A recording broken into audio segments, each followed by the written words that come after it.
Muy bien, pues hoy tenemos la sesión 002 de el tema dedicado a la cristiada. En la continuación de la historia de México, ya ven que en tiempos pasados, en meses pasados, pues vimos algunas de las páginas más trágicas de la revolución anti-mexicana, porque primero me muero de decirle revolución mexicana, porque fue exactamente lo contrario de mexicana, revolución. Y además, pues se prolongó durante décadas hasta llegar a nuestros días, en donde lo más característico de esta revolución es que se sigue robando al pueblo de una manera verdaderamente escandalosa. Bien, entonces, dentro de esta sesión 002 dedicada a la Guerra Cristera, vamos a recordar cómo, ¿quién recuerda? Pregunto al grupo y al que quiera contestar de bote pronto, ¿quién recuerda cuál fue el motivo por el cual estalló la Guerra Cristera? Es muy importante tenerlo bien presente en toda la sesión, en cada sesión, para no pensar que erróneamente que se trata de un movimiento que no debió haber estallado. ¿Qué fue lo que lo motivó? ¿Quién lo recuerda bien? Cuando la iglesia, cuando los señores curas y obispos cerraron las iglesias. Bueno, pero ¿por qué las cerraron? Por la ley Calles, ¿no? La prohibición del culto. Porque el gobierno de Calles, ¿qué fue lo que exigió? En la ley Calles, ¿qué fue lo que decretó por sus pistolas? Que el gobierno se iba a hacer cargo de los sacerdotes, de mantenerlos, La ley Calles que prohibió el culto. No, la ley Calles no prohibía el culto. La ley Calles controlaba el culto. Y la ley Calles se encargaba de que el trabajo de los clérigos, así le llamaban ellos, el trabajo clerical, estuviera sometido a sus decretos y que todos los sacerdotes debían registrarse como un empleado más en el gobierno, en la Secretaría de Gobernación, y rendirle cuentas a la Secretaría de Gobernación en vez de rendirle cuentas al Papa. Y pretendía la ley Calles crear una iglesia católica, entre comillas católica y entre comillas mexicana. Esto es lo que provocó el estallido de la Guerra Cristera, porque los obispos se negaron a obedecer con una expresión en latín que ¿cuál fue? ¿Cómo le contestaron a Calles los obispos? Recuérdenlo, anótenlo, grábenselo. La respuesta de los obispos fue non possumus, que en latín quiere decir no podemos, etcétera. No podemos obedecer, no podemos someternos al Estado, no podemos obedecer una ley injusta. Así que si usted, señor presidente, insiste en su decreto que no podemos obedecer, que no debemos obedecer, cerramos las iglesias al culto público. Porque ya no podían ejercer, a menos que se sometieran al poder del Estado. Espero, queridos amigos, que esto les quede súper claro en su mente. Esta ley brutal, esta ley canalla, inicua, absurda, injusta, fue la que desobedecieron los obispos y cerraron las iglesias al culto público. Pero el culto privado prevaleció. Es decir, cada sacerdote y cada obispo se encargó de continuar con las misas en privado, en las casas de los católicos más arriesgados, de los cristeros que ya tenían la defensa armada, en el cerro, en la serranía, en las montañas, el culto, la misa, los sacramentos, las confesiones, la Eucaristía continuaron, pero en forma privada, en forma muy restringida. Pero eso sí, de manera heroica y lo más ampliamente posible.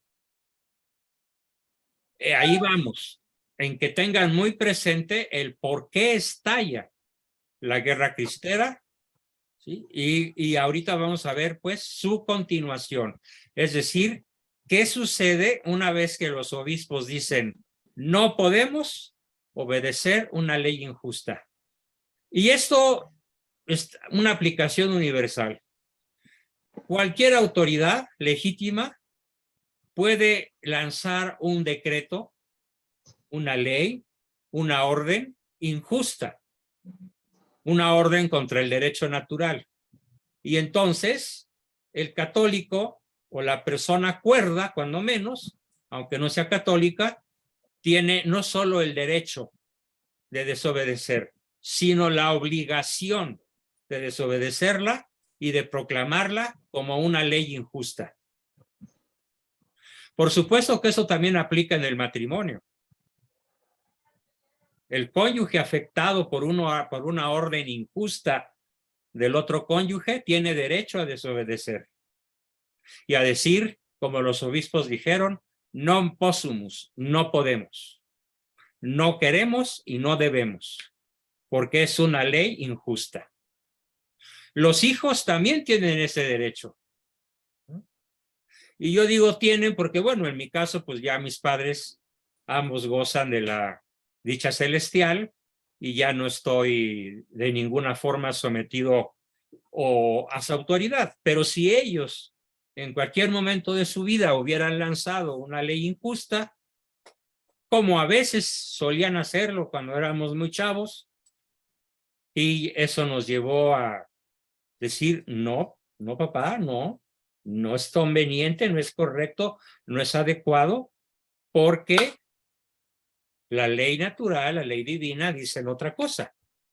Así que no nos asustemos ni nos escandalicemos de que los obispos y millones de católicos de aquella época le hayan dicho al gobierno, no podemos obedecerte, no debemos obedecerte. Es de derecho universal, de derecho natural y aún de derecho divino. Espero que al respecto no haya ninguna duda. Muy bien. ¿Alguna pregunta sobre lo que acabo de explicar o quedó claro? Quedó claro. Magnífico. Entonces, vamos ya a la parte 2.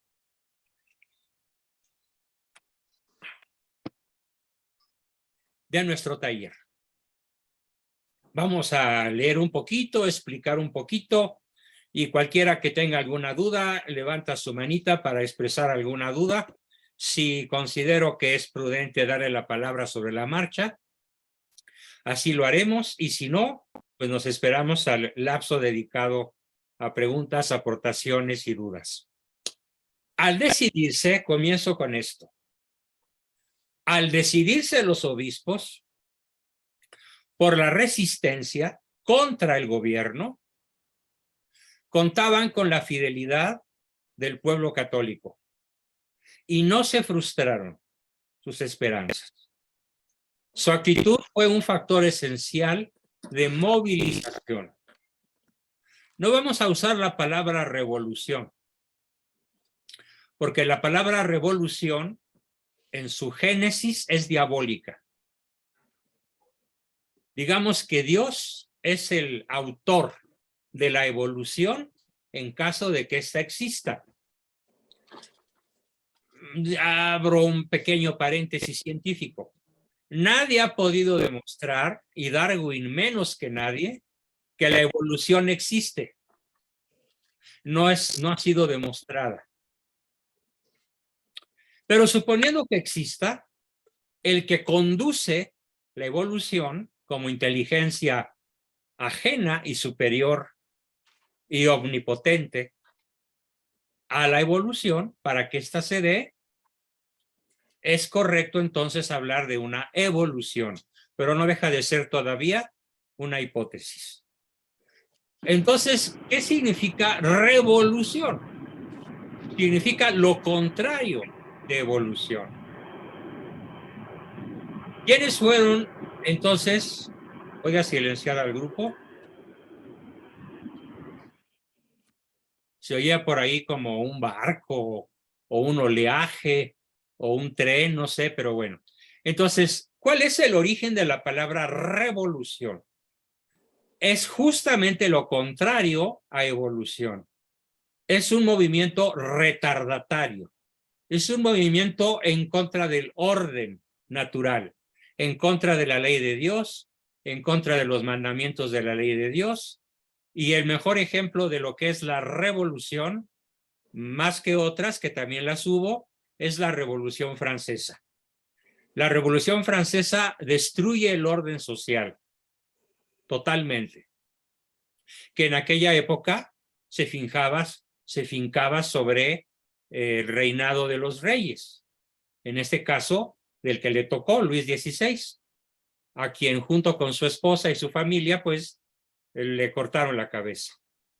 La palabra revolución también implica negación de la fe, de cualquier tipo de fe, pero sobre todo de la fe católica. Y la palabra revolución implica muerte. No importa cuántas muertes cueste una revolución, hay que ejecutarla. ¿Cuántos muertos creen que costó la Revolución Francesa en 3 años? Échenle una cifra. En 3 años, ¿cuántos muertos costó la Revolución Francesa, hecho dirigido a propósito por sus líderes? Danton, Robespierre, Marat y otros por el estilo. ¿Cuántos muertos costó en solo 3 años del periodo que se llamó el terror dentro de la Revolución Francesa? Pues fueron millones, pero no recuerdo si fueron 2 o 3. 4 millones. 4 millones. Sí. 4 millones. ¿Sí? En tan solo 3 años, que es el lapso que dura ese periodo brutal llamado el terror de la Revolución Francesa. Entonces, cuando hablamos de revolución, invariablemente hay que entender que es contra la nación en la cual ocurre, contra la fe de los habitantes de la nación en la cual la revolución estalle, contra la paz familiar, contra la vida, contra la iglesia, contra la autoridad legítima. ¿Eso significa qué? Revolución. Creo que nadie tenía claro este concepto. O dígame si alguien ya lo había considerado así. Creo que de los 56 alumnos presentes ahorita, nadie consideraba el verdadero significado de ese diabólico término llamado revolución. Espero que mi explicación haya quedado clara. Muy bien, continuamos. Entonces, no fue una revolución la que se dio con el levantamiento. Es correcto decir levantamiento, es correcto decir insurrección, es correcto decir movimiento. Y la mejor lengua, el mejor español que podemos utilizar es entonces el movimiento de la cristiada, el movimiento cristero. Ojo, no fue entonces un movimiento revolucionario, sino un movimiento que pretendía conservar o restaurar el orden natural creado por Dios, a favor de la vida, a favor de la familia, a favor de la patria, a favor de la libertad de culto, a favor de la libertad de creencia. Por eso no podemos hablar de la revolución cristera, sino del movimiento contrarrevolucionario llamado cristiada. Es un movimiento contrarrevolucionario. Creo que este concepto tampoco lo había yo explicado y probablemente nadie tenía claro de lo que se trata realmente la guerra cristera. un movimiento católico contrarrevolucionario. Si en estos momentos un valeroso grupo de mexicanos generara una rebelión contra el malo, contra el bulto de Palacio, no sería una revolución, sería un movimiento contrarrevolucionario. ¿Alguien me puede decir por qué? ¿Por qué no sería una revolución, sino un movimiento contrarrevolucionario? 10 segundos. Para tratar de volver al orden establecido. A ver, ¿quién fue la que habló? Yo, Guadalupe, la de Margarita.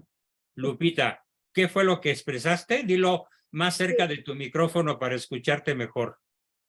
Que sería volver a restaurar el orden establecido. Sería volver a restablecer el orden natural. Porque si algo ha destruido malo, ahorita es el orden natural. Por ejemplo, el orden natural requiere que primero haya medicinas y después haya un Tren Maya. Porque primero es la salud y después el hecho de ir de turismo.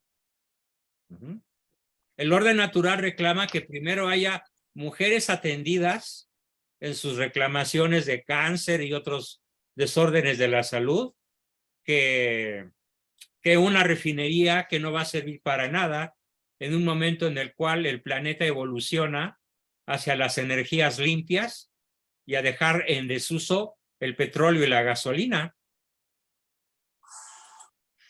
Cuando esté funcionando, si es que funciona, esa refinería, lo que va a suceder en México es que ya va a haber mucho más coches híbridos y eléctricos que coches a gasolina. Entonces, ¿para qué queremos gasolina? Por eso sería un movimiento contrarrevolucionario en México para restaurar el orden natural de las cosas. Bueno, pues así fue el movimiento cristero.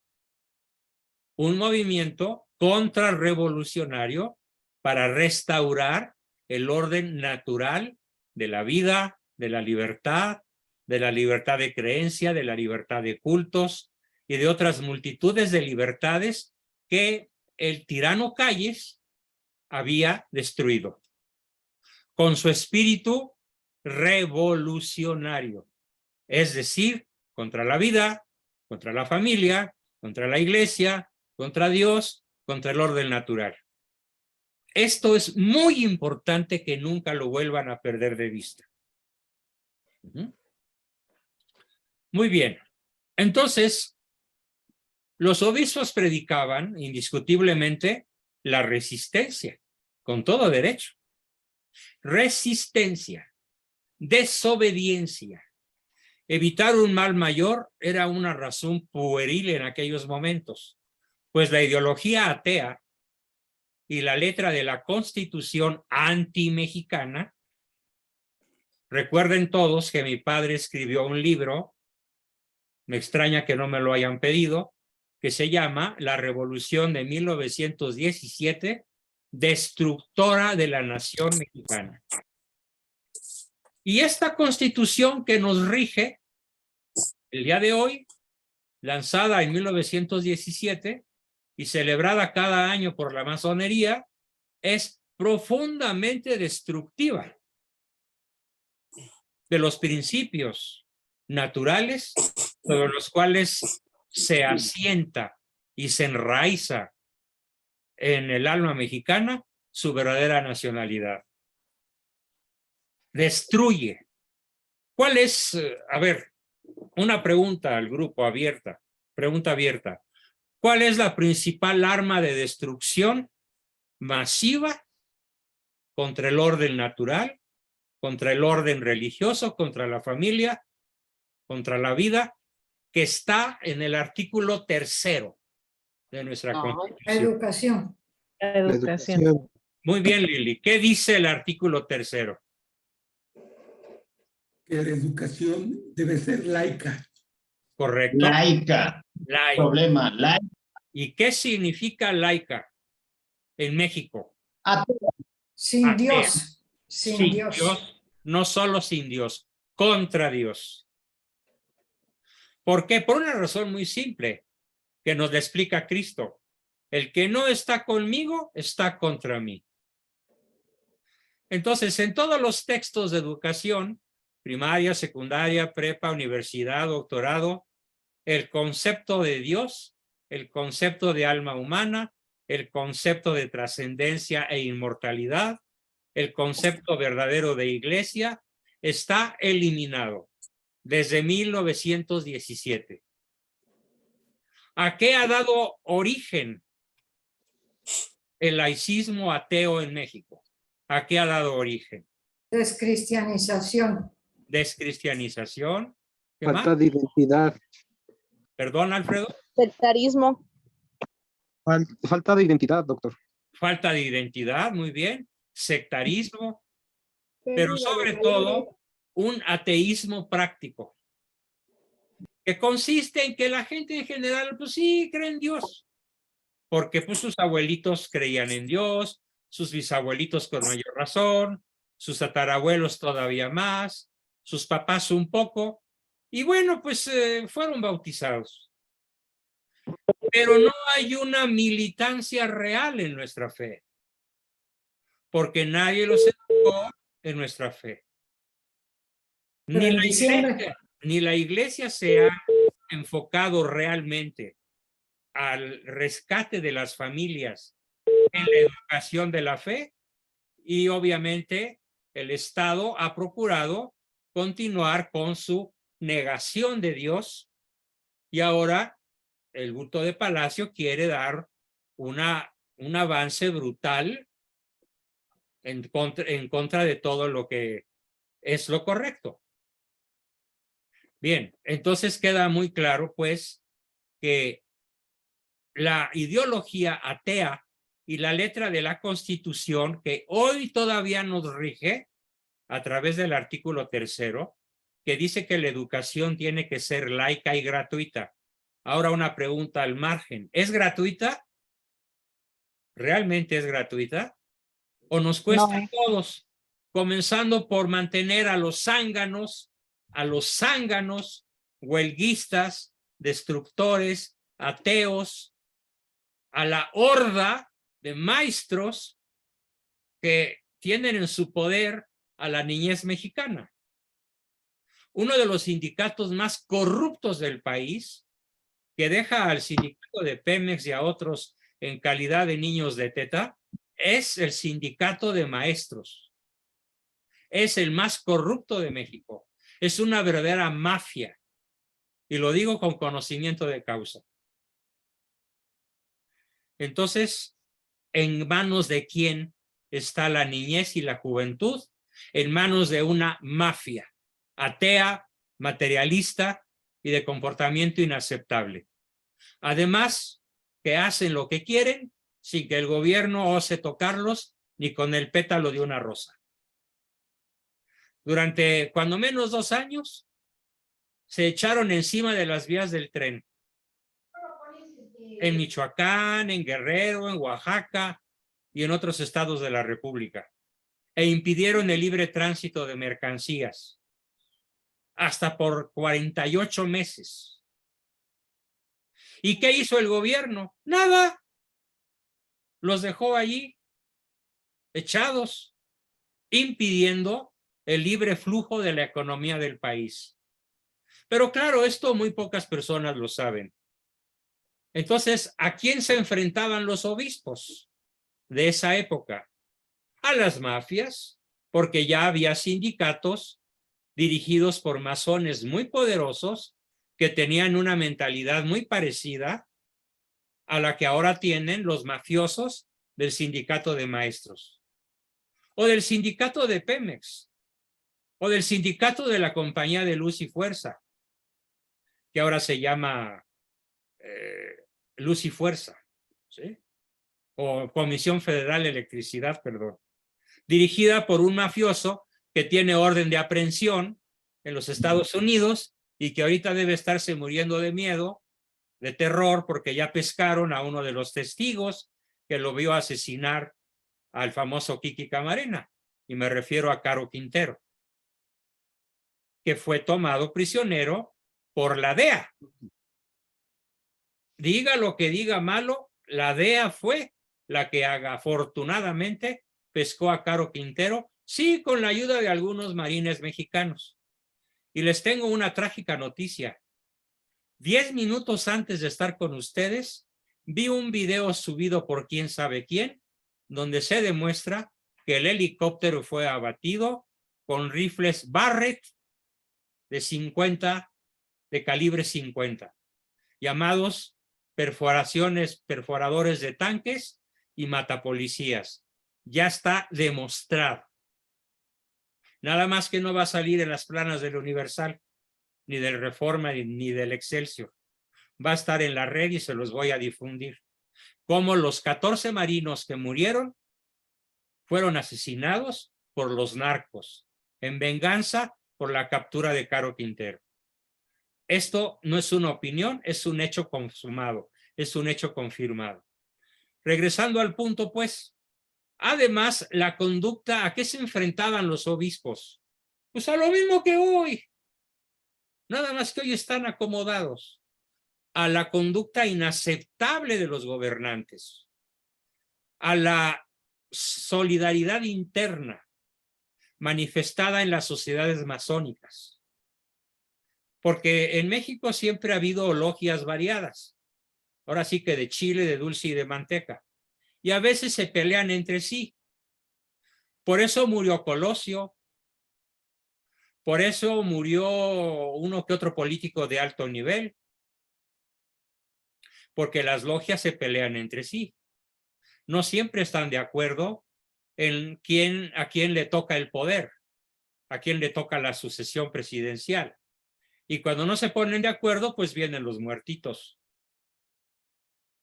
Pero esto no significa que no estén de acuerdo en lo esencial.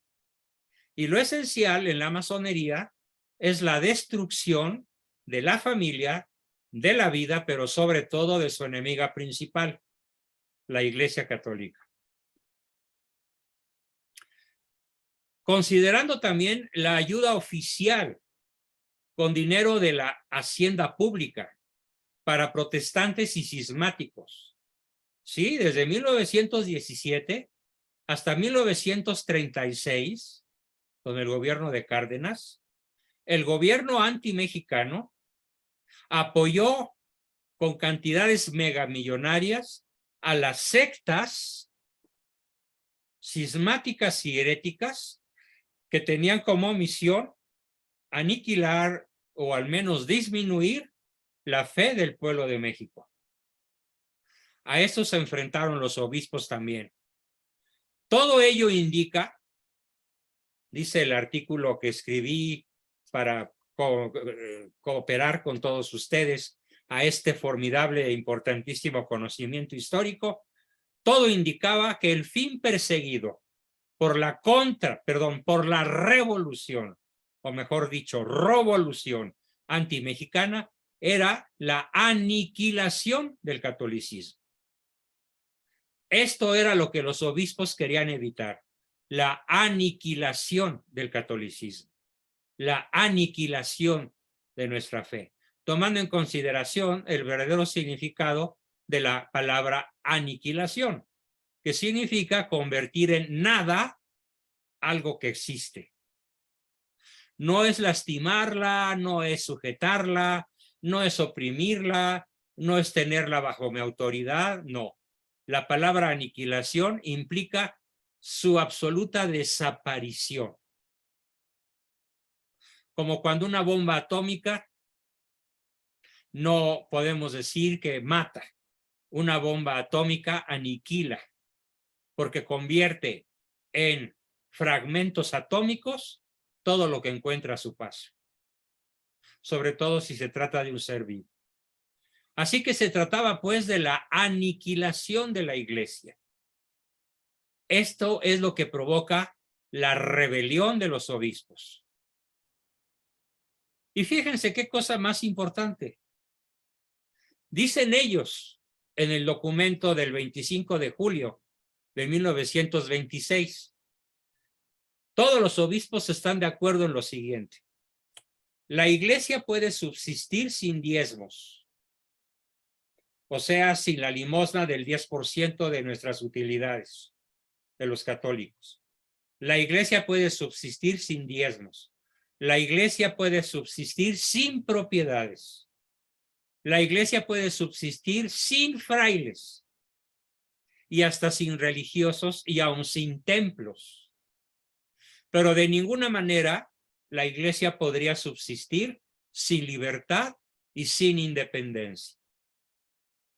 De hecho, volviendo a ese ejemplo histórico que les ponía hace un rato de la Revolución Francesa, la Iglesia Católica en Francia quedó aniquilada en algunas regiones de Francia.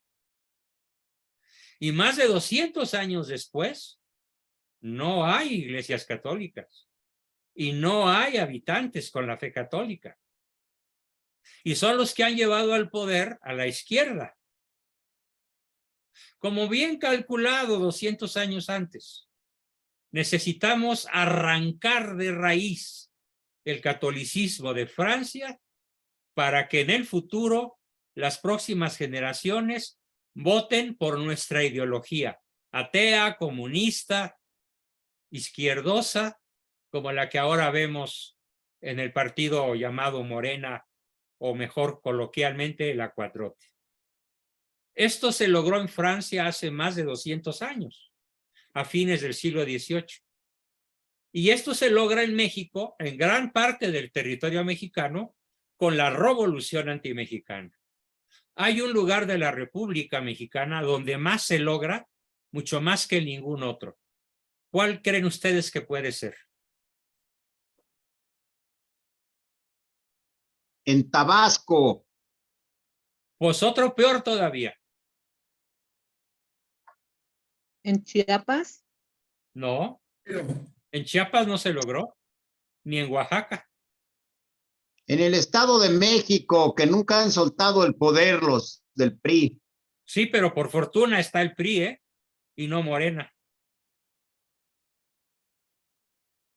Porque el PRI invariablemente fue respetuoso de la libertad religiosa, si te fijas. Desde 1940, con Emilio Portes Gil, no volvió a haber una sola persecución contra la fe católica, ni contra la iglesia. El PRI se retiró de esa persecución y volvió con Morena, y sobre todo con la Claudia Sheinbaum, con la judía esta infame que gobierna la Ciudad de México. No, históricamente, el lugar de la República más descatolizado es el Triángulo Dorado. Chihuahua, Sonora, Sinaloa. ¿Y qué sucede ahí? A ver. El narcotráfico. El narcotráfico. Sí, pero aquí también hay muchos católicos de hueso colorado, profesor. Sí, pero son una minoría. Si te refieres a la región del Triángulo Dorado, no forman una mayoría capaz de tener un gobierno ad hoc a su ideología. Desde la Revolución Antimexicana, los principales revolucionarios fueron sonorenses. Sí. Calles, Obregón y otros muchísimos de su nivel.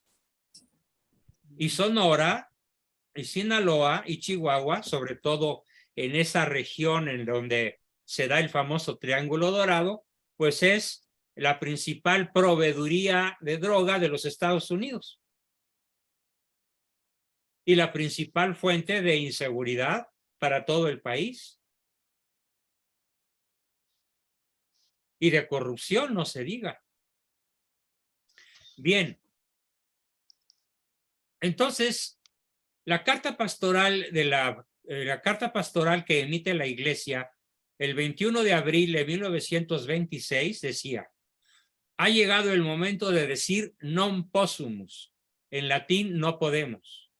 Y la del día siguiente, del 25 de junio, no, 3 meses después, decía: Fíjense qué belleza de párrafo, en el cual todos los obispos dan su asentimiento.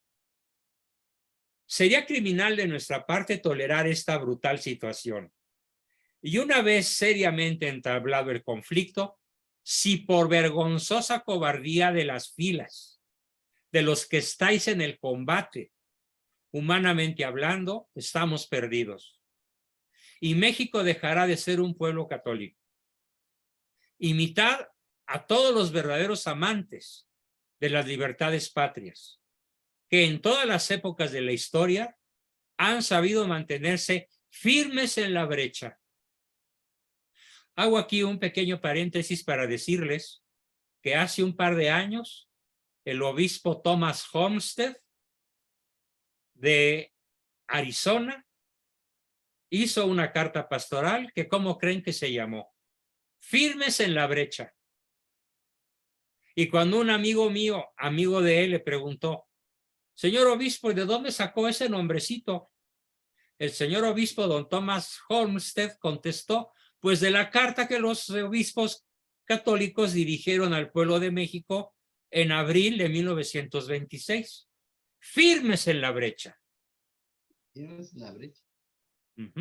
De ahí la saqué, dijo el obispo. Hasta vencer o morir. Firmes en la brecha hasta vencer o morir.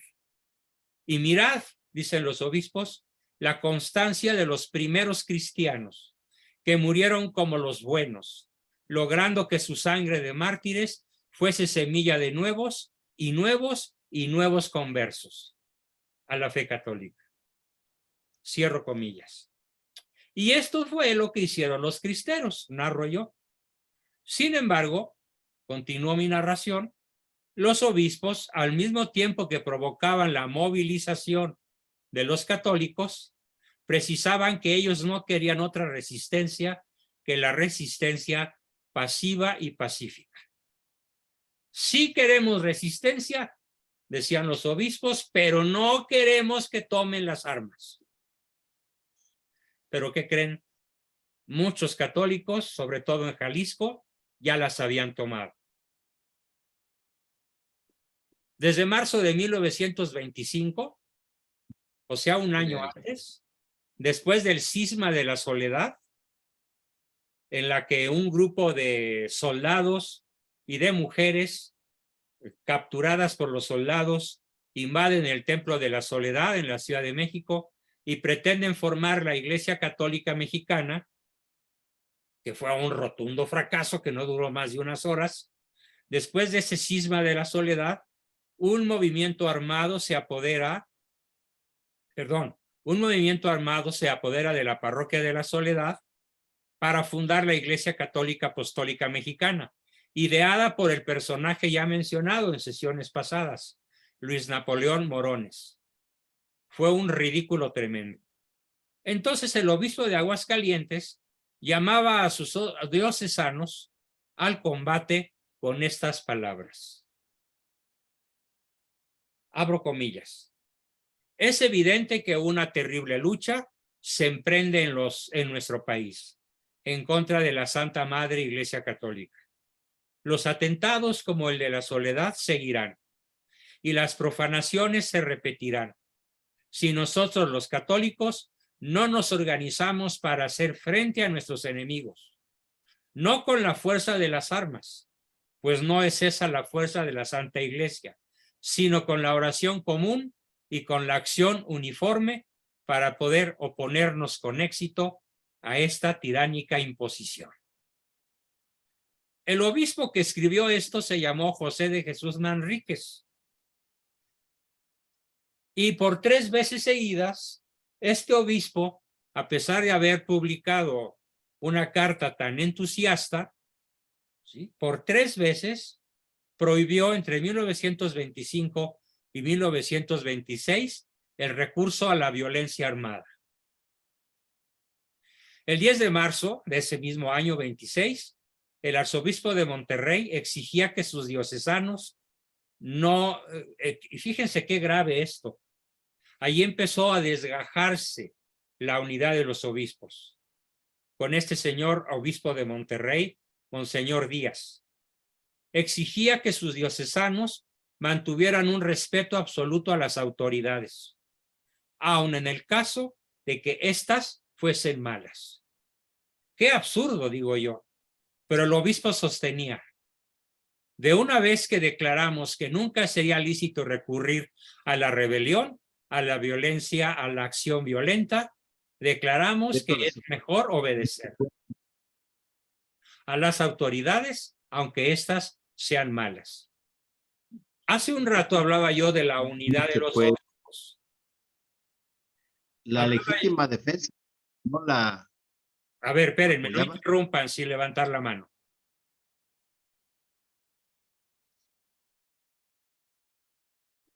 ¿Alguien quiso decir algo?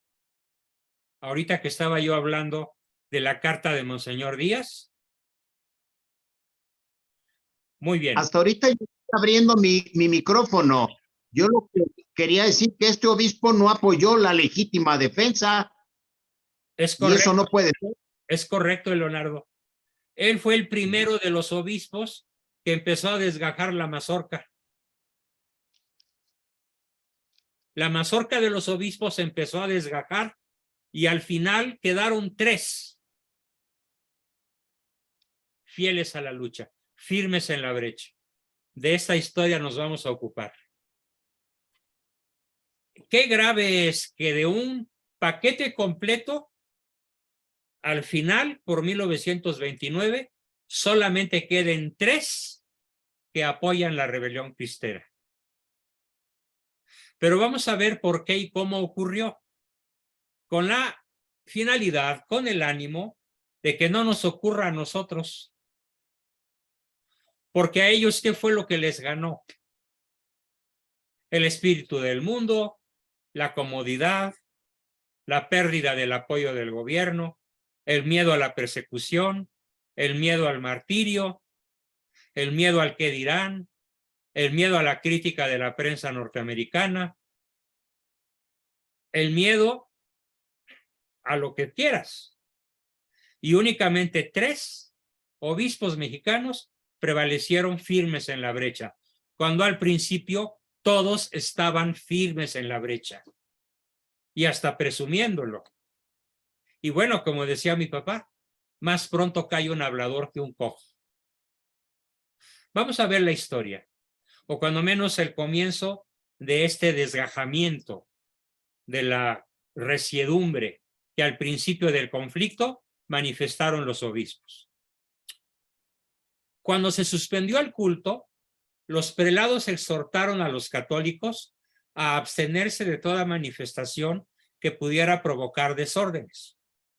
Monseñor Díaz declaraba al New York Times: la Iglesia Católica no acepta que la religión se convierta en bandera política y todavía menos aprobará un levantamiento en armas, que sería muy perjudicial para el pueblo y el país. Unas semanas después, Monseñor Díaz declaraba al New York Times, al mismo periódico: la Iglesia Católica se opone absolutamente al empleo de la Fuerza Armada para solventar los problemas de México.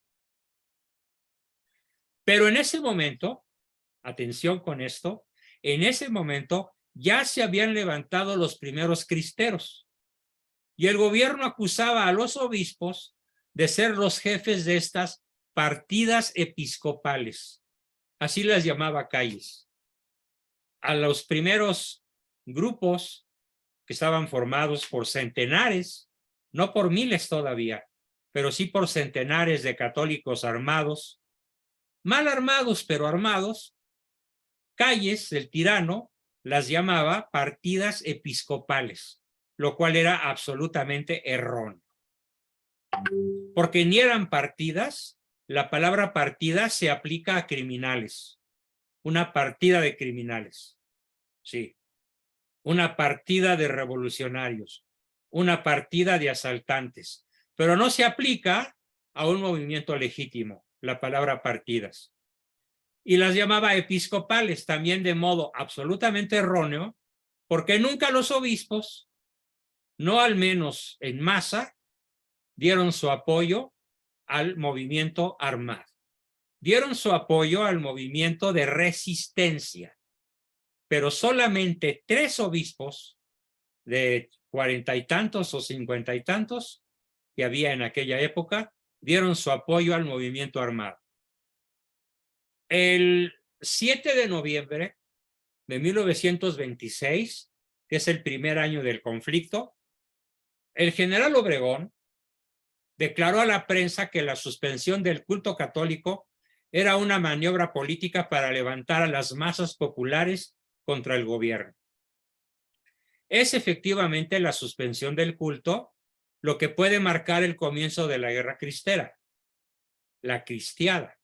Pero esto no comprometía la responsabilidad directa de los obispos. Nunca fue así.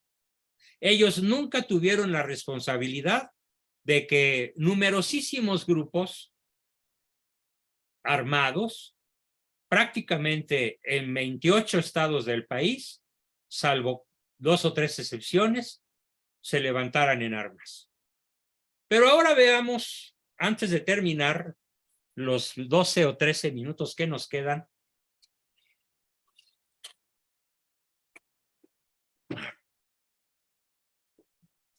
comencemos a ver la cuestión teológica.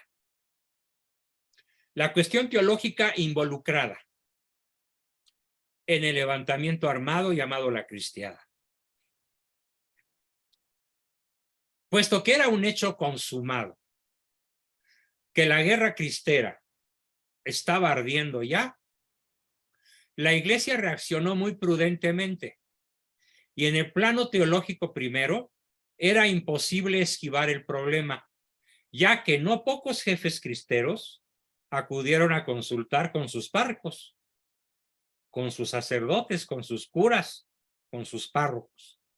En cuanto a la legitimidad del levantamiento, los curas a su vez transmitieron las preguntas a los obispos y estos a los teólogos de Roma.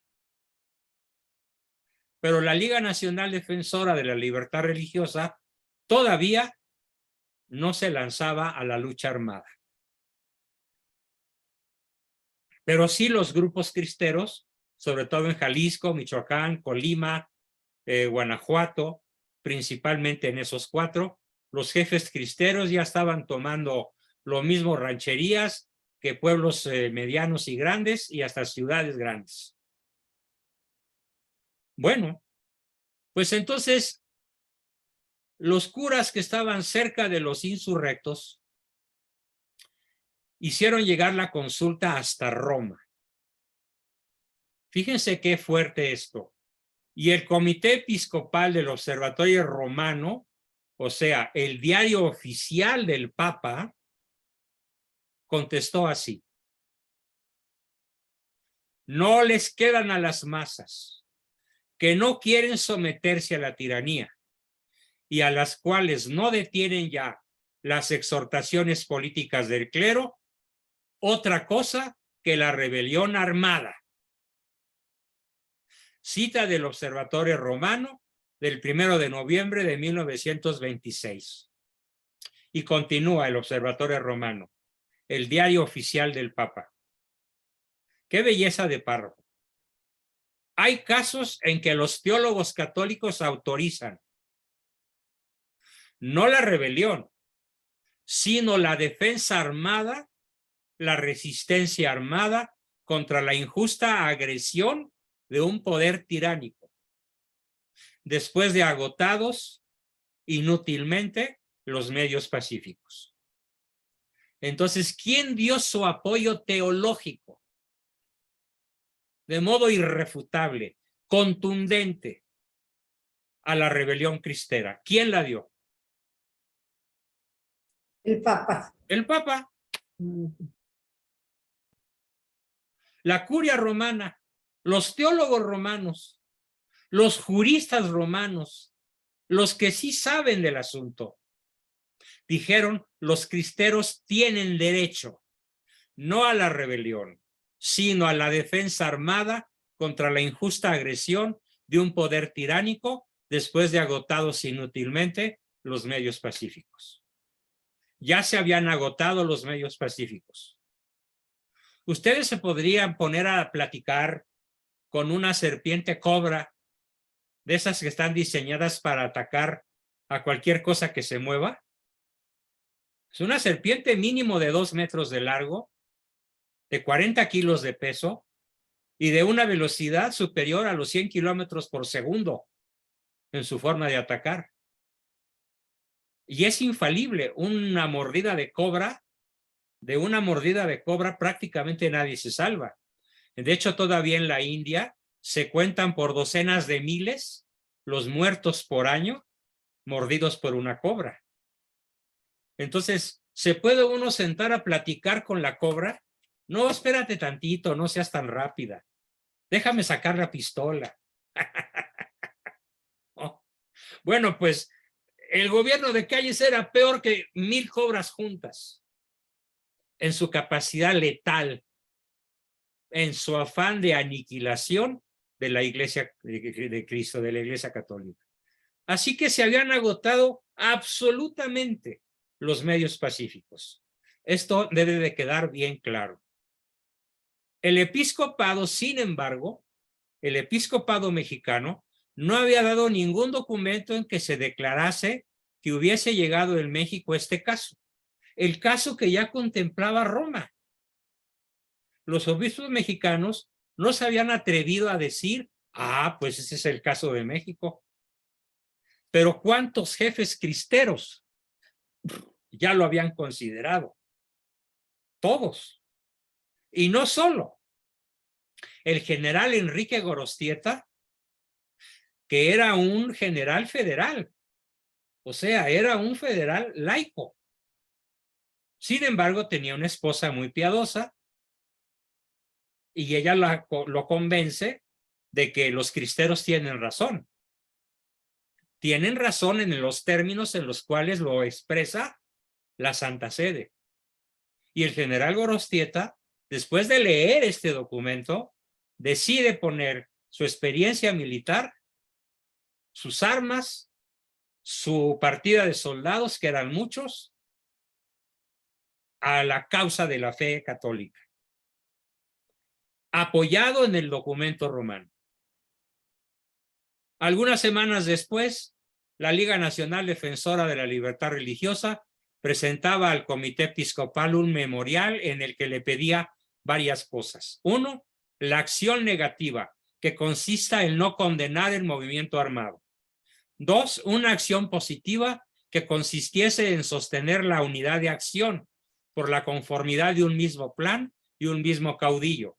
3, formar una conciencia colectiva por los medios que estuviesen al alcance del episcopado y en el sentido de que se trata la guerra cristera de una acción lícita, laudable, meritoria y de legítima defensa armada.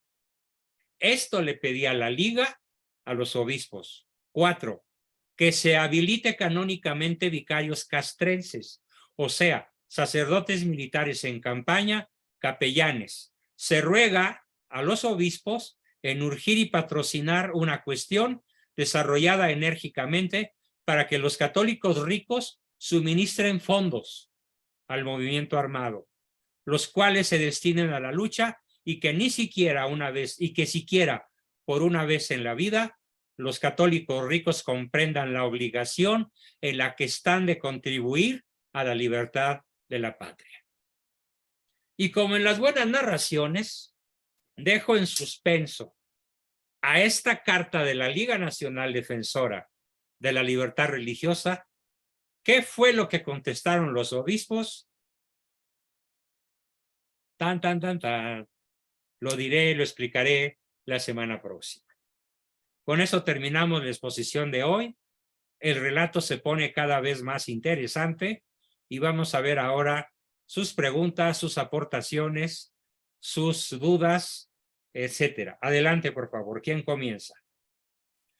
Tenemos a Juan Manuel. Adelante, Juan Manuel.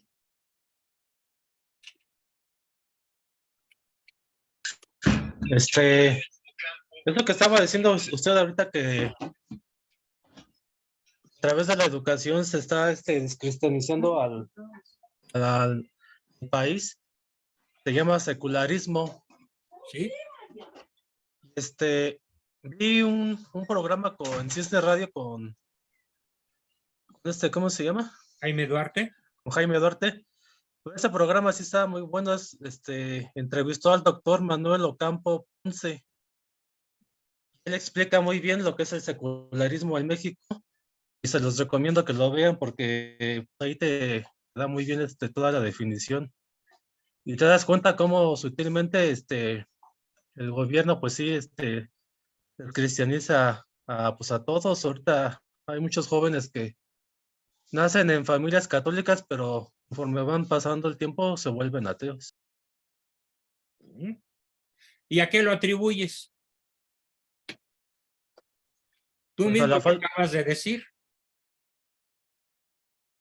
Ahí te va, al proceso de secularización que comienza desde la revolución de 1910. México ha sido sometido a un permanente e inicuo proceso de secularización constante. A la vista están los resultados. Y ahora la gran pregunta, ¿y ahora qué hacemos? Frente a la secularización, ¿qué nos toca hacer? En un rato yo haré la pregunta formal. Ahorita me interesa mucho escuchar a Pablo Elías. Adelante, Pablo, y no sé si Oliva todavía quiera preguntar algo, o Leonardo. Adelante, Pablo.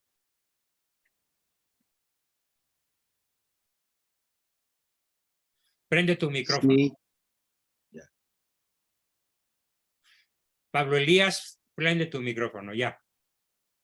En este caso, el obispo Díaz de Monterrey no sería nombrado por los demás obispos el vocero, ya que estuvo hasta haciendo comentarios al New York Times, y además no estaría también influenciado por la masonería para poder él ser los primeros granos que desgranen la mazorca.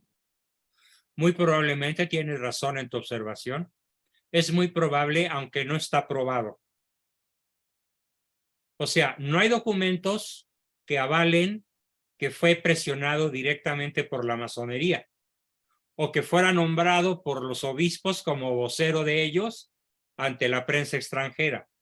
Más bien lo que sí parece ser probado históricamente es que él tomó la iniciativa en todo lo que hizo y en todo lo que dijo. Ahora, ¿cuáles sean sus motivaciones individuales? Pues tampoco están probadas, pero una persona, como dice Cristo, pues por sus frutos los conoceréis. ¿Y cuáles fueron los frutos? Pues el desánimo, la desunión, la desbandada. En la próxima sesión vamos a ver qué contestan los obispos a la liga y cómo reacciona el pueblo de México y cómo reaccionan los jefes cristeros. Es todo un acontecimiento. Es difícil y es denso. Por eso no lo puedo explicar ahorita. Me tengo que tomar otra hora para poderlo explicar. Pero pues eso quedó en suspenso, como en las buenas series de televisión, ¿no? Bien. ¿Quién más quiere consultar, preguntar, aportar o lo que sea antes de que interesemos al eje central de nuestra sesión, que es la pregunta de ¿y ahora qué nos toca hacer? A ver, ¿quién más quiere aportar antes de que contesten la pregunta?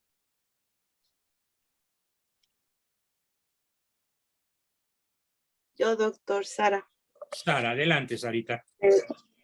Más bien me surgió la duda, ¿quiénes fueron los 3 obispos que sí apoyaron el movimiento cristero y de qué regiones? De qué regiones, porque, pues no sé, como también, pues a veces se lee, ¿no? De donde abunda el pecado, sobreabunda la gracia. Entonces, yo sé que fue una época muy difícil, pero también creo que, pues ahora sí que por providencia de Dios, pues volvió a surgir la fe católica muy fuerte en ciertas regiones del país. Y sí, aquí pues yo qué le puedo decir, que estoy aquí en Ciudad Juárez, muy cerca de la frontera. ¿Qué nos Pues cuentas sí, qué nos cuentas de cómo ves el ambiente del catolicismo en tu ciudad? fíjese, doctor, que a mí me da mucha grata sorpresa de ver que, o sea, saliendo del trabajo y muchas personas nos congregamos en misa. Sí, la pandemia nos pegó, o sea, nos Uf, pegó muy fuerte. en la Fue línea de algo, flotación. Sí. sí, y creo que como dice Majo, es como cuando se sacude un árbol y caen algunos frutos, pues los que están bien afianzados se quedaron y otros ya casi no estaban. Entonces, como que fue una especie de ver quién realmente, los que empezaron a regresar, realmente el compromiso, ¿no? De estar ahí con la iglesia y de perseverar. Algunos definitivamente no regresaron, pero sí yo puedo percibir un grupo de católicos muy comprometidos.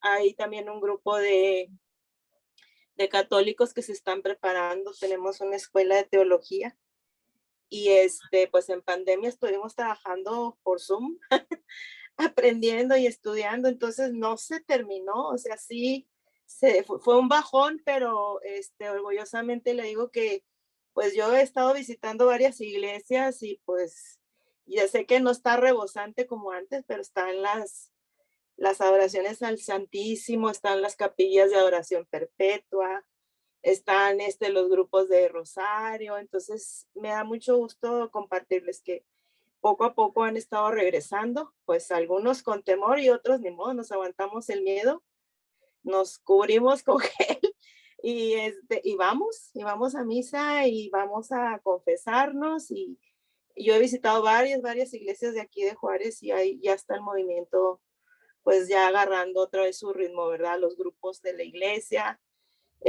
los sacerdotes también muy dispuestos a escucharnos, pues ahora con lo del el plan pastoral que hay, también los grupos se están organizando, ¿verdad? Para apoyar. Pues qué gusto, la última ciudad de la que me hubiera imaginado esas noticias es Ciudad Juárez, ¿eh? Sí. Lo hubiera creído fácil de Guanajuato, de León, de Colima, no se diga de Guadalajara, pero Ciudad Juárez, ahora sí que qué sorpresa tan agradable. Yo ni la menor idea, ¿eh? Fíjese que a mí me llamó la atención, doctor, que un sacerdote precisamente que venía de Guanajuato, nos dijo una vez al final de misa, dice, es que Ciudad Juárez, la iglesia de Ciudad Juárez revive de noche. Y pues sí, porque en la mañana todo el mundo casi todo el mundo estamos trabajando en las maquiladoras. Saliendo vamos a dejar las cosas a casa y llegamos a misa de 7. Entonces él decía que, por ejemplo, en Guanajuato, las misas se llenan en la mañana cuando las señoras van a dejar a los niños a la escuela. Y como a las 10, 11 están las misas llenas. Pero que en la tarde, pues casi no. Dice, y aquí en Juárez empiezan a las 6 de la tarde a llegar toda la gente. Y sí, llegamos con los niños, llegamos con los compañeros de trabajo, llegamos todavía con la mochila del trabajo, pero vamos a misa. Entonces, sí, doctor. Pues qué gusto, qué alegría saberlo, ¿eh? Y felicidades. Antes de darle la palabra a nuestro buen amigo Leonardo, me gustaría saber si alguno de ustedes, entre los 66 participantes que somos, 65, podría dar algún testimonio similar al que acabamos de escucharle a Sarita. En su ciudad, ¿qué observan? Lili, adelante.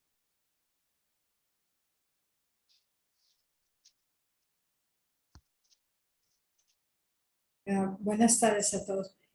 Yo estoy de acuerdo con Sara, es la persona que acaba de hablar, ¿verdad? La compañera. Lo mismo aquí en Chihuahua. Yo veo una iglesia muy viva. Chihuahua. Chihuahua, la ciudad de Chihuahua. Tenemos las iglesias en todas muy comprometidas, la gente con toda clase de ministerios. Mire, por ejemplo, en mi parroquia hay un ministerio que de veras me parece increíble. Es el de la formación de cristianos en el servicio público. Ahí se da lo que es la formación de la doctrina social de la Iglesia a servidores públicos de gobierno. ¡Caramba! Tanto de nivel, ¡Qué tanto, increíble! sí, tanto de nivel municipal como estatal, y se admite a cualquier partido político que deseen ellos participar. Y todos los últimos sábados de mes se están reuniendo y se les está dando una formación muy especial y tienen bastantes personas asistiendo a ello. Fíjense qué Doctrina interesante. social católica. Sí, la doctrina social de la Iglesia, la que ha sido escrita por los Rerum papas. Novarum y otras Sí, encíclicas similares sobre el asunto correcto. del trabajo y del dinero y de las empresas, todo eso, ¿sí? Exactamente. Eso no se da en cualquier parte. Y yo veo que sí están asistiendo, y varones. No somos solamente iglesias de señoras o de viejitas o de niños, también hay varones comprometidos. Y eso a mí pues me da mucho gusto, y yo veo muy viva la iglesia aquí en la ciudad de Chihuahua. Qué bien. Y no le voy a decir un reflejo de eso. El gobierno municipal y el gobierno estatal son panistas. Nuestros presidentes son católicos lasallistas. Qué bien. Que ellos desde que ellos se comprometieron al gobierno, dijeron: nosotros vamos a aplicar lo que es la doctrina de la Iglesia y vamos a ayudar a los más necesitados. Y se está cumpliendo. Y se están haciendo muchas buenas labores. Ambos nada más. Tanto el presidente como la gobernadora, los dos son personas muy católicas y que están trabajando muy bien. Bueno, ese era mi comentario. Excelente. Me parece, gracias, muchas gracias, Lili. Muy gratificante, muy agua fresca y aire puro tu comentario. Gracias. Más que tu comentario, tu noticia, ¿no? Viva Chihuahua. Muy bien. Gracias. Pregunta Carmen Carpio si la ley Calle sigue vigente. Bueno, mi contestación es, desde el punto de vista de la letra de la ley, no sigue vigente en todos sus artículos, pero en algunos sí. Por ejemplo, todos los templos de la República no son propiedad privada, no son propiedad de la Iglesia, son propiedad del Estado. ¿Sí? El Estado. Eso es un remanente de la ley Calles. En las escuelas está prohibido literalmente que los maestros del Sindicato Nacional de Trabajadores de la Educación, la peor mafia que existe en este país, peor que la del Chapo Guzmán, porque bueno, el Chapo Guzmán y Caro Quintero envenenan el cuerpo de nuestros hijos, pero los maestros envenenan el intelecto y el alma. Es lo peor. Qué terrible que así sea. Y entonces, la ley Calles tiene en el Sindicato de Maestros, Trabajadores de la Educación de la República Mexicana, tiene emisarios del mal. Porque ellos se encargan de que el concepto Dios, el concepto Iglesia, no lleguen al 94% de los alumnos de este país, de primaria a preparatoria, que es la cobertura de la escuela oficial. Esto es un crimen de lesa humanidad. Qué caro lo van a pagar los que sean conscientes de estar cometiendo este crimen contra México.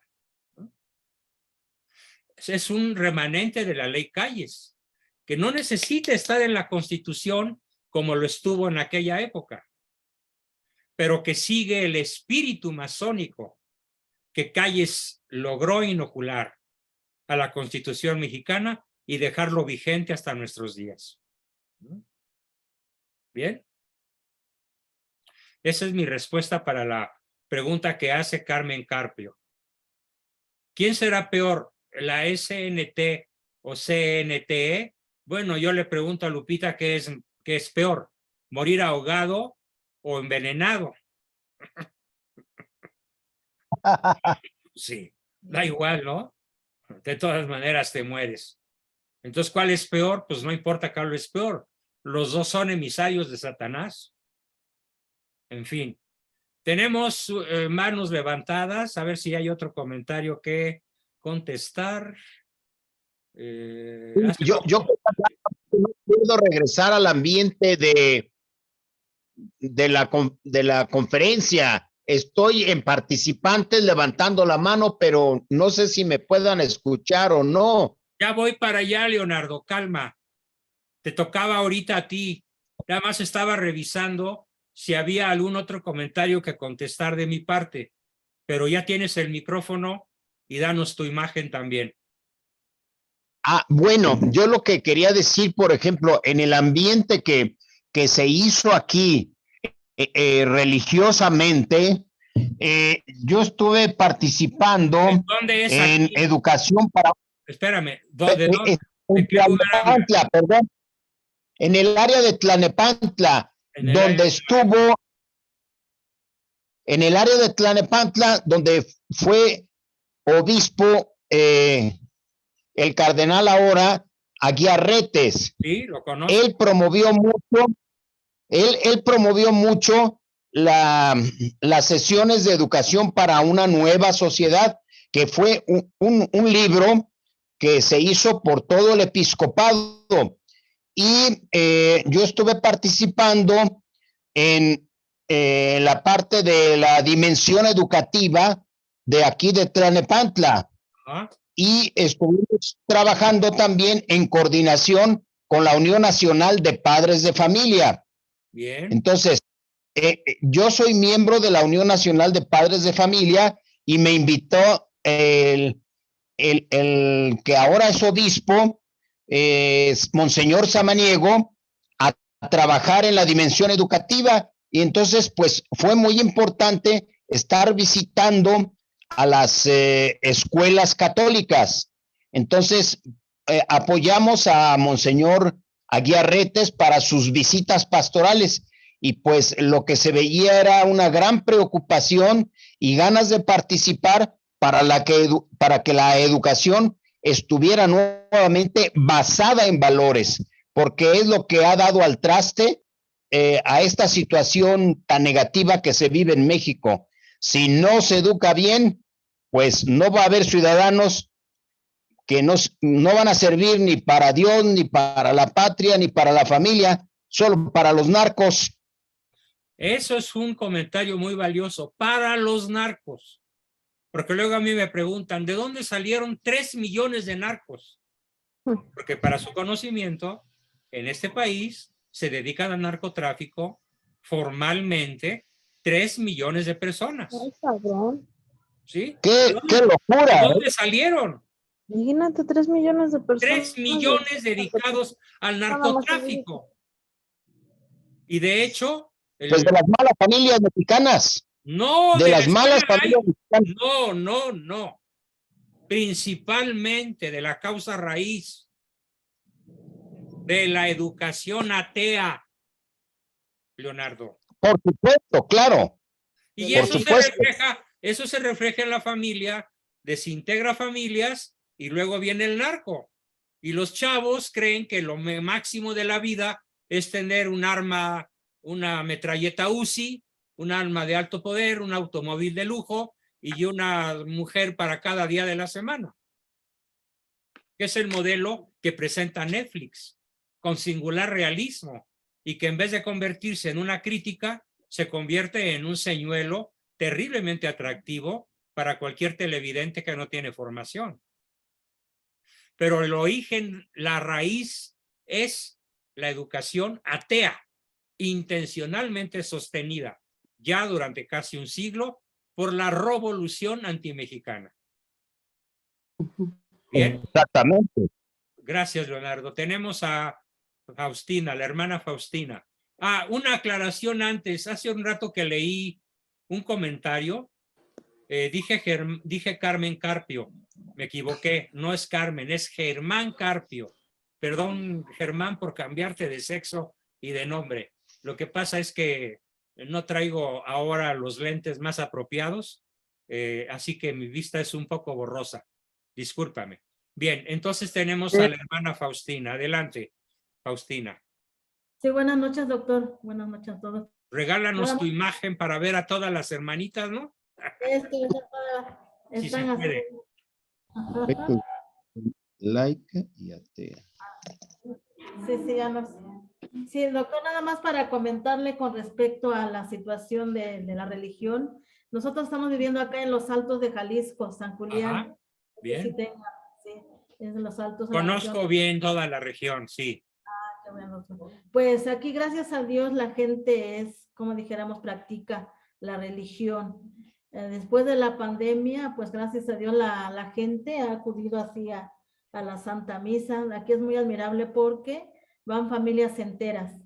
O sea, el papá, la mamá y los hijos, todos van juntos a la Santa Misa.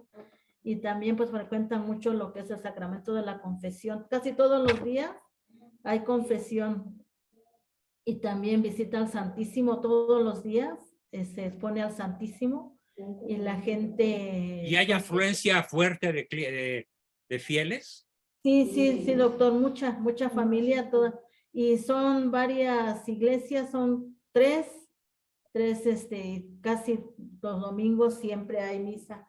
Hay son 9 misas en el domingo y todas las misas está llena la iglesia.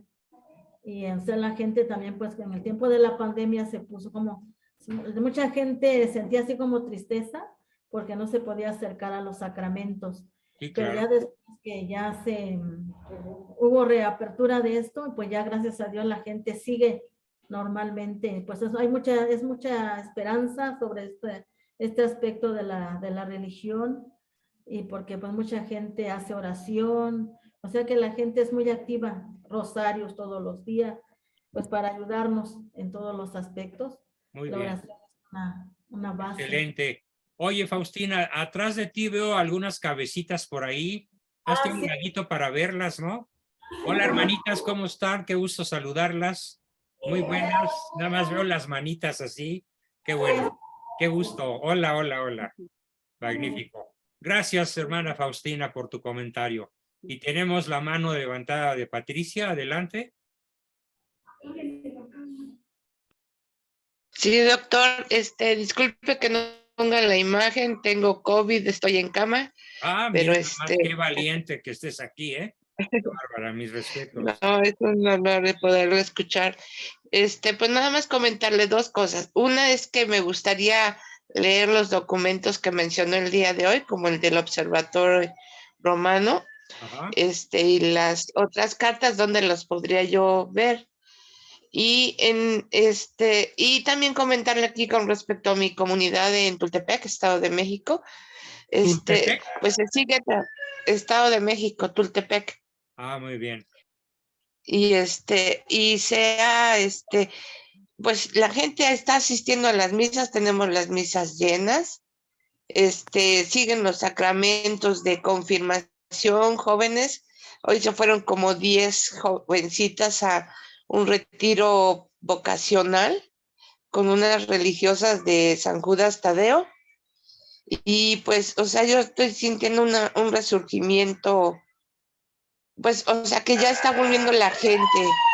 Se sigue la preparación y formación de los laicos. Los planes diocesanos están organizados y pues nuestros sacerdotes trabajando mucho porque pues son pocos los que hay y pues se tienen que dar abasto para todo. Y entonces está la participación de los laicos para apoyar a los sacerdotes en todas las economías que sean necesarias. Bien. Oye, pero aquí en la diócesis de Cuautitlán. Sí, para hacerte llegar el documento, necesito saber si estás en el grupo de varios. No. A ver, ¿cuál es tu apellido? Es que estuve ausente. ¿Cuál es tu apellido, Pati? Ramos. Ramos, te tengo, sí, Patricia Ramos H, ¿esa eres tú? Sí. Perfecto.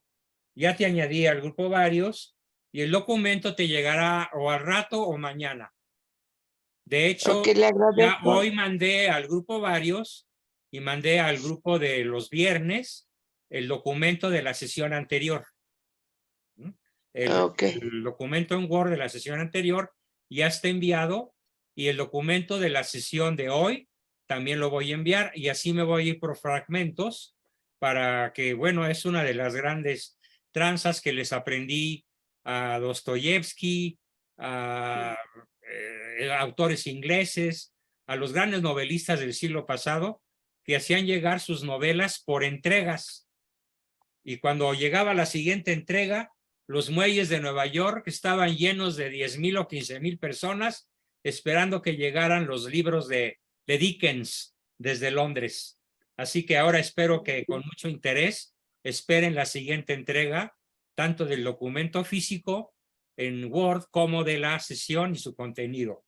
Eso es un truco que no pienso dejar de lado porque da muy buenos resultados para mantener el interés.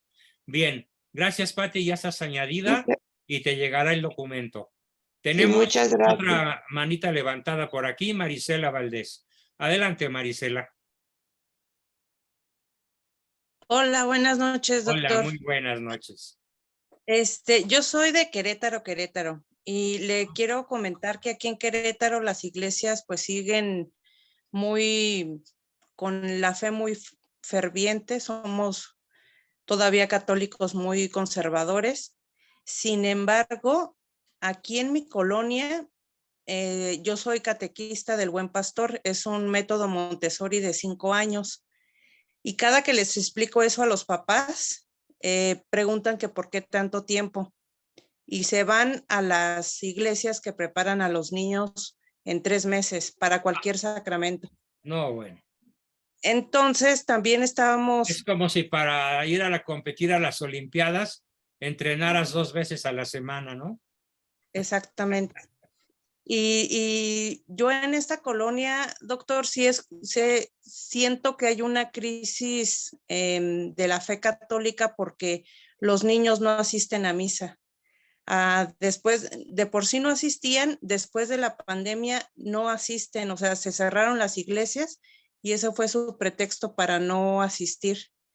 Y los niños no dicen mentiras. Cuando nosotros les preguntamos quién asiste a misa, siempre nos dicen, es que mis papás no van y no me llevan. Y sí sabemos, no podemos responsabilizar al niño, pero sí es resultado de este proceso de secularización, que todo mundo quiere ya los sacramentos, pero no los van a ejercer. Y yo siempre les digo a los padres, ¿para qué quieren que los niños hagan su primera comunión? Si es la primera de muchas y los dejan con 1 o 2. O sea, cuando el niño está, pues obviamente está chiquito, no tiene él ese poder de decidir si va a misa o no, pero ya no los llevan. Entonces sí estamos muy preocupadas en nuestro centro, aquí en mi colonia, porque no van a misa y quieren los sacramentos muy, muy rápido. Pues qué pena, ¿no? Sí. La verdad, sí. Sí, o sea, sí, varios vecinos también y mucho echan la culpa que los padres solo quieren amontonar riquezas y cosas, o sea, son pretextos que precisamente porque no saben y esta educación laica atea, pues les ha venido permeando durante, ¿qué? 90 años y que nos está afectando. Más saca la cuenta, 1910, aunque formalmente desde 1917 y ya más drásticamente desde 1929. Pero de todas maneras, si es desde 1929, pues nada más faltan 7 años para el siglo. Fue como en 3 etapas. Primero la revolución, luego la constitución, que yo llamo prostitución, y luego la consolidación del Estado antimexicano, del Estado antimexicano. el primer gran anti-mexicano consolidado por 6 años fue Lázaro Cárdenas. Y de ahí todos los que siguen, incluyendo a Fox y a Calderón, que fueron los menos drásticos, pero que tampoco hicieron su papel en cuanto católicos, que debieran haberlo hecho. Y no lo hicieron.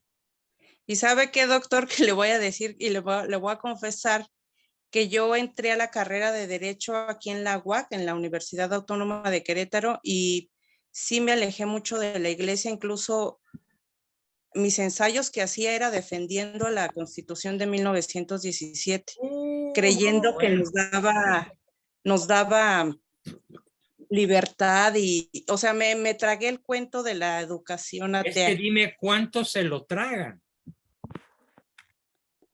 Y hasta que lo escuché a usted, empecé ¿A poco fue el primero que te trajo para acá? No, bueno, ya, qué maravilla. Además, te agradezco el reconocimiento y puedo dormir bien hoy, con la conciencia del deber cumplido. Gracias, Marisela. Me emociona muchísimo esta noticia de que sea yo quien te haya rescatado de la malignidad de la masonería, ¿no? Sí, no lo tenía yo en conciencia, doctor. ¿Cuándo sucedió esto? ¿Hace un año? ¿Hace 2? ¿Cuánto hace? No, hace como 3 meses, más o menos. ¿Apenas?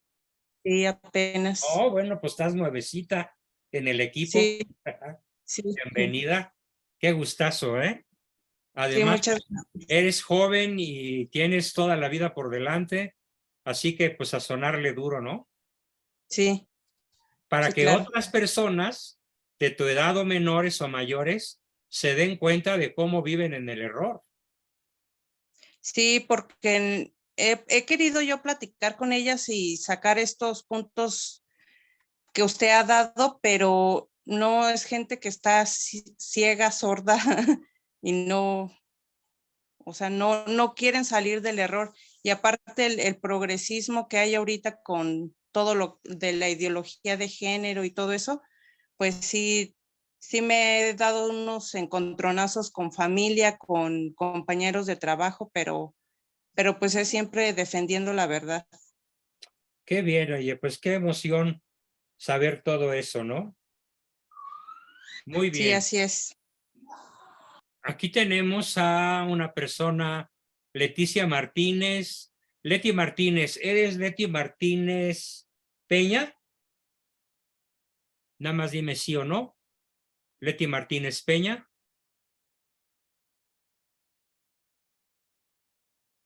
No me está oyendo. Bueno, la añado. Nada perdido. Martínez Morales, maestro. Martínez Morales. Juan Osorio Martínez Morales. No. Leticia Martínez Morales. Leticia Martínez Morales. Ajá. Así es. Y ya escribí un poco de lo que yo quisiera que ayudáramos en la evangelización.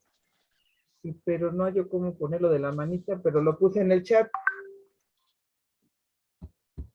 Ahorita te leo tu participación, que me parece muy valiosa. Gracias. Martínez Morales. Ay, bueno, estoy de una torpeza. Perdón. Yo pienso que lo importante no es que vaya la gente a las iglesias. Yo pienso es de que... ¿Qué dijiste? No, o sea... Rewind a tu comentario. A lo mejor lo dije mal, o sea, sí está bien que vayan. No, pero es súper necesario. Sí. Si no van a las iglesias, ¿a qué hora se van a confesar? ¿Y a qué hora van a comulgar? A lo que yo me refiero es de que en la formación de que aunque sigan yendo la gente a la iglesia está mal formada, o sea, los catequistas no están dando la buena doctrina. Ah, bueno, entonces, fue cuestión de mala redacción. Sí, fue mal planteada mi... Sí, ya entendí lo que quieres decir. Que muchas veces, aun cuando se vaya a la iglesia de buena fe, se enfrenta uno a catequistas mal formados. Sí, eso es a lo que iba, o sea, que hay mala formación, o sea, es buena la intención de ir a la iglesia, está bien, yo no digo que no, pero la formación que se da es la mala, entonces de ahí no vamos a salir de perico a perro. You can pick the story. Perdón, tuve que silenciar al grupo. Continúa, Juan Manuel. Cierra tu comentario. Sí, sí está bien que vayamos a la iglesia, pero si está mal la formación en los catequistas, en los sacerdotes, hasta en las mismas arquidiócesis, no vamos a salir de perico a perro. Entonces yo me estoy haciendo un plan de trabajo para ofrecerlo a mi parroquia y aunque sí cuesta trabajo porque pues se niega, ¿no? Pero pues, con la preparación que aquí estamos tomando, puedes llegar a convencer a la gente sin la necesidad de llegar a la pelea, sino que convencerla, crear conciencias, empezar a difundir todo lo que estamos aprendiendo a través de la teología, de la filosofía, de la historia, la Sobre batalla todo de la cultural. historia, sobre todo de la historia, porque la historia está llena, como lo estamos viendo en este taller, en este tema, de testimonios. Testimonios, tanto de traición y debilidad y acomodamiento con el mundo, como de heroísmo hasta el martirio. Es la maestra de la vida. Exactamente, la historia es la maestra de la vida y tiene que ser una de nuestras principales herramientas. Muy bien, tenemos todavía rápidamente a Rosa y a Catalina otra vez. Adelante, Rosita. Prende tu micrófono, lo tienes apagado. Ya lo prendí. Dice Ya, ahí silenciar. sí, ahí ¿Ya? sí te oigo. Ok. Buenas noches a todos. Sí, doctor, yo creo, bueno, yo doy catecismo y aquí en mi comunidad, gracias a Dios, cada año tenemos alrededor de 500 alumnos para Qué catecismo. bien, ¿en qué lugar? Aquí en el Estado de México, también en Tultepec, en el área de Tultepec, Bien. y en la diócesis de Cuautitlán. Entonces, bueno, nosotros lo que podemos percibir es que nosotros nos preparan para dar catecismo, pero aparte de eso, nosotros detectamos que en las familias está el total abandono. Muchas veces los papás creen que nosotros los tenemos que formar desde saberse persignar y nosotros decir, espérense, sí, es nuestra parte, es nuestra labor, pero ojo, ustedes son quien al principio tienen que llevarlos de la mano para saber siquiera persignarse, ¿no? Porque no saben los niños ni siquiera el Padre Nuestro, ni siquiera el Ave María. Entonces tenemos que empezar desde cero. Y hoy sí le rebato a mi compañero que dice que los catequistas, cálmate, si te vieras ahí cómo nos cuesta trabajo enseñarles a estos canijos chiquitos, que se aprendan las oraciones, que se aprendan quién es Dios. Bueno. Entonces, bueno, hacemos la labor lo mejor posible, lo que está en nuestras manos, pero es un total abandono en cuanto a los papás. Hemos detectado no hay papá o no hay mamá, están separados o ya tienen nuevas parejas. No, es un despiporre auténtico. Sin embargo, en la catequesis nosotros podemos ver un semillero de que nosotros tenemos que hacer a veces el papel de los papás, encaminarlos, enseñarles, decirle, mira, Él es Jesús, conócelo. Él no te va a dejar solito. Si tus papás se fueron, Dios nunca te va a dejar solito, ¿sí? Entonces, eso nos toca como labor a nosotros, pero lo triste es el abandono en los hogares de los hijos, están en un total abandono. Pobres, de verdad, a veces tienen cada caso que, hijos, a veces se atraganta uno y se queda calladito viéndolos. ¿Qué te dicen? ¿Qué te explican, no? Ciertamente. Pobres criaturas, porque son chicos. Son adolescentes. Yo, por ejemplo, tengo ahorita el grupo de adolescentes, pero tienen unos problemas terribles. ¿Por qué? Porque los papás no estamos haciendo nuestra responsabilidad con ellos. Ahí a ver qué Dios nos va a decir. ¿Qué hiciste con esos niños que te entregué? Es un despapalle. Entonces, nosotras a veces de verdad, híjole, cuesta trabajo porque pues enseñar y todo eso, la catequesis es a veces difícil. Sin embargo, cuando nos ayudamos con el Yucat y todo esto, y es de verdad hermoso lo que ellos aprenden, pero ojo, ¿qué estamos haciendo con nuestros hijos, con los nietos? ¿Qué les estamos enseñando? Porque sí, de verdad se ve el abandono. Magnífica aportación. Muy bien, yo quiero terminar la sesión. Gracias. Bueno, primero quiero pedirle a Leticia, o más bien hacerle un pequeño espacio a Leti Martínez, que nos dice algo de lo que debemos hacer como parte de la evangelización es enseñar a nuestros hijos a ir a misa. a persignarse, al menos las oraciones básicas, hablar de cómo comportarse en misa, por ejemplo, apagar celulares, no usar gorras, sombreros, llegar a tiempo, no comulgar si se está en pecado, pero también si se llega tarde, los hombres no van en short y las mujeres no deben ir escotadas ni de minifalda, no se platica en misa, etcétera, etcétera. Nos dice Patti Martínez, Leti Martínez, que no está en el grupo varios y que y yo le digo a Leti Martínez que desgraciadamente no te tengo en mis contactos. Entonces, mándame por favor un WhatsApp, ¿sí? A Juan Bosco Abascal, mándame un WhatsApp para que yo te pueda dar de alta en mis contactos y poderte colocar en el grupo varios. Igual los que no estén en el grupo varios, mándenme un WhatsApp y yo de inmediato los coloco o a más tardar mañana. Muy bien. Ok, sí, gracias. Leti, ya te vi. Ahora, Sí, gracias. muy buena tu participación y no dejes de enviarme la petición escrita a mi WhatsApp, por favor. ¿Sale? Ok, gracias. Muy bien. Buenísimo. Bueno, yo quiero terminar con un comentario, si me permiten. Salió en... ahora verán dónde está esto. Aquí en varios debería estar. Y ya se me perdió. Déjenme ver si lo encuentro. Sí, debe estar por aquí. Quiero hacer una crítica constructiva. Sí, aquí está. A un mensaje que salió hoy de una buena amiga que tiene generalmente aportaciones muy valiosas, pero que en esta ocasión sí debo hacer algunas puntualizaciones en función de la analogía con la rebelión cristera. ¿Cuál es mi tesis?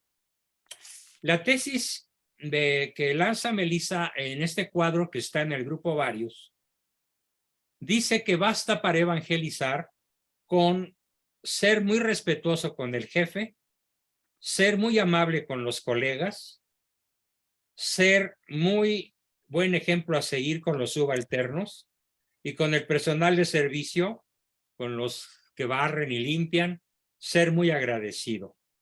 Claro, lo cortés no quita lo valiente, pero ojo, si estamos analizando la guerra cristera para ver analógicamente y ahora qué nos toca hacer, déjenme decirles que esa propuesta, muy viable en tiempos de paz, es absolutamente insuficiente en tiempos de guerra.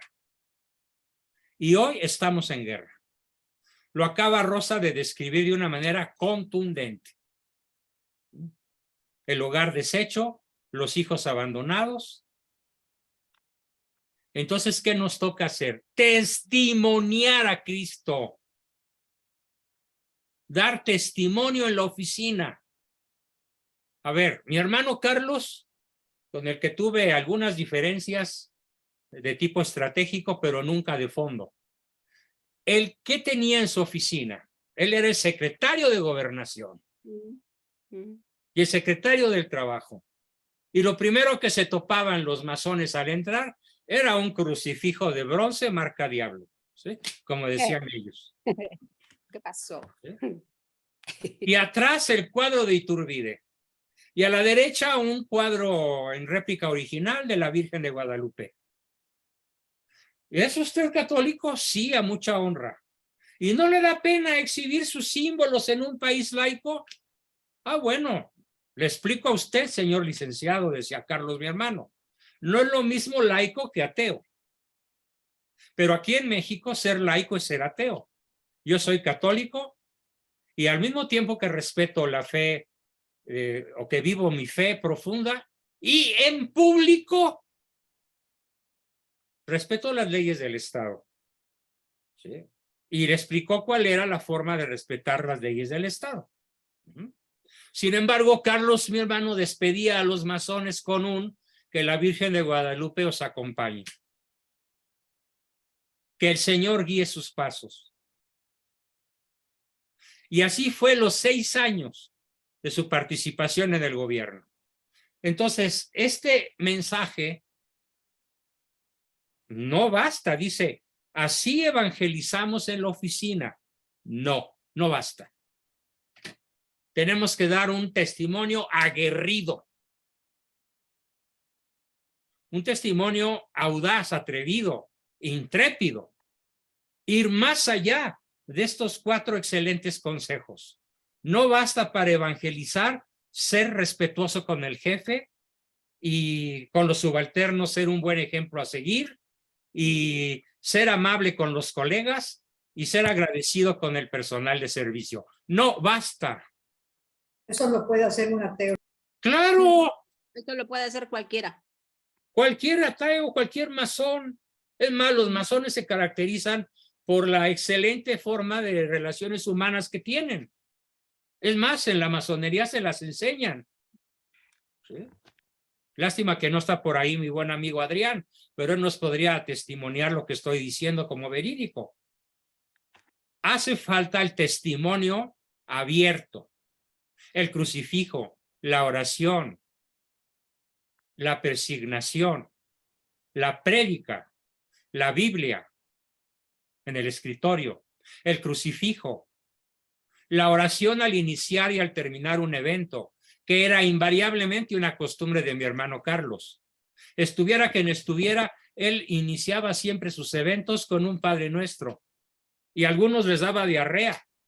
Y les decía de broma, toma Pepto-Bismol, ¿no? Con una palmadita en el hombro. ¿Sí? No en son de burla, sino en son de chacotear un poco para minimizar lo dramático del momento. Entonces, si no damos testimonio, ¿qué van a decir nuestros ancestros cristeros? Bueno, sobre todo los míos, que fueron mis abuelos. Y también, en cierta forma, mis padres, aunque de época posterior, con el sinarquismo. Pues se van a morir de la pena de tener un hijo cobarde e incongruente. Entonces yo le quiero transmitir a este grupo, en respuesta analógica, ¿qué nos toca hacer hoy a los católicos? Que no debemos ni podemos, porque sería una estupidez, tomar las armas. Sí nos toca tomar las armas de la reevangelización. Eso sí.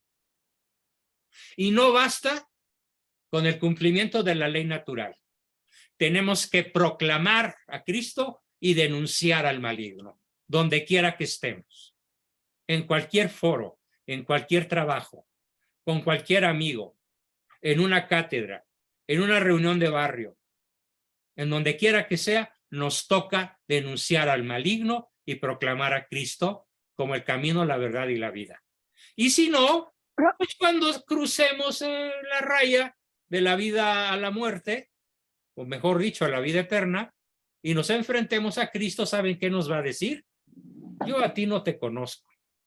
Literal, ¿eh? Yo a ti no te conozco. Pero Señor, ¿cómo que no? ¿Sí? Si yo te llevaba en mi corazón, sí, pero nunca me anunciaste, nunca me defendiste, nunca diste tu vida por mí, nunca corriste riesgos, fuiste un católico de banqueta, un católico de escritorio, de detrás de las mamparas, no saliste a dar el testimonio que yo espero, que yo esperaba que hubieras dado para decirte, pasa al reino de mi Padre para que seas feliz por el resto de la eternidad. A eso nos exponemos los cobardes. Y con este mensaje quiero terminar mi sesión de hoy. Sí, adelante, Oliva, tú cierras la sesión. Sí, disculpe. Solamente quería comentar que allí donde estuve en mis vacaciones, pues yo no vi nada así masivo para venir a la misa, todo lo contrario. Se expone el Santísimo, pero muy, muy poca participación. Cuando salimos de una misa para una quinceañera, bonita la misa, todo muy piadoso. Las muchachas acompañantes de la quinceañera y la quinceañera salieron de ahí a tomar, a drogarse, a mí me pidieron que hiciera la bendición de los alimentos y les dije que íbamos a hacer la bendición de los alimentos. Toda la mayoría de la gente riéndose y burlándose. Me puse seria y les hablé fuerte. Les dije, no sean perros mudos. Vamos a rezar el Padre Nuestro. Y con esa palabra fuerte como que despertaron un poquito. Pero la verdad, las chamaquitas vestidas como prostitutas, ya sabemos cuando van a los eventos de bodas y quinceañeras, pues van como desfile, ya saben qué. Sí, como desfile de tairas, para no decirlo tan feo. Bueno, Sí. tengo aquí una aportación de mi buen amigo Daniel Lara que dice, en W Radio había un programa, El Hueso, y cuando hacían parodia de mi hermano Carlos, y le decían Monseñor Abascal, y le ponían música gregoriana de fondo. O sea, no se pudieron aguantar la burla. Así que, pues eso le decía a mi hermano, bueno, como decía el Quijote, ¿no? Ladran, Sancho, caminamos. Y un comentario final de Luz Vizcaya, tengo más de 30 años despidiéndome de mi papá con un Dios te guarde o Dios te bendiga. Siempre se enojaba, pero hace 2 años dejó de hacerlo y hace unos meses respondió con la misma bendición. Hoy tiene 72 años. Bueno, felicidades, Luz Vizcaya, qué hermoso mensaje para despedirnos. El último. Finalmente, la dura piedra fue perforada por la gotita que cae hasta que hace el hoyito y has logrado que tu padre empiece tal vez a recuperar su fe. Bravísimo, Luz. Último comentario, Rosa, y la última y nos vamos. Sí, gracias. Mire, yo creo que es importantísimo de verdad no tener vergüenza de Dios y siempre estar en un restaurante y persignarse. Yo me persigno en mis hijos. Claro. Y mire, yo he visto gente que sin querer queriendo lo hace.